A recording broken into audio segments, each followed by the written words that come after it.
পাবনার বিস্তীর্ণ এলাকা জুড়ে হয়েছে পেঁয়াজ আবাদ। এখন জমি থেকে তোলা হচ্ছে পেঁয়াজ। এদিকে পেঁয়াজের আবাদ দেরিতে শুরু হওয়ায় খরচ তোলা নিয়ে দুশ্চিন্তায় কৃষকরা। পাবনা প্রতিনিধি রাজিউর রহমান রুমির তথ্যচিত্রে ডেস্ক রিপোর্ট। পেঁয়াজ উৎপাদনের অন্যতম জেলা পাবনা। এবারও বিস্তীর্ণ এলাকা জুড়ে হয়েছে আবাদ। প্রত্যেকটি উপজেলায় পেঁয়াজ আবাদ হলেও সবচেয়ে বেশি উৎপাদন হয় সুজানগরে। কৃষকদের দাবি, এবছর আবহাওয়া অনুকূলে না থাকায় গত বছরের তুলনায় ফলন হয়েছে কিছুটা কম।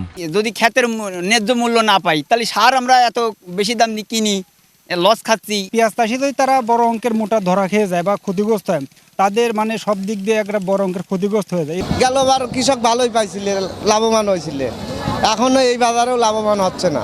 সারের দাম বেশি এবং চাষের দাম বেশি, লিভারের দাম বেশি।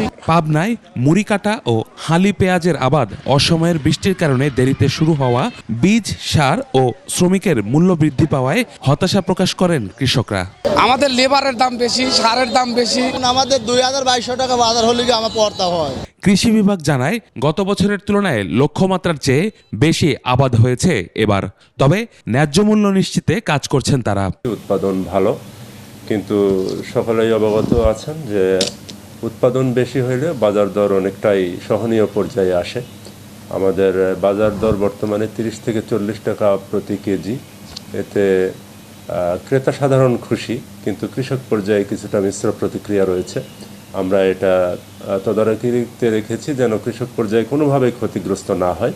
চলতি বছর 53,150 হেক্টর জমিতে 7,82,532 মেট্রিক টন পেঁয়াজ আবাদ হয়েছে।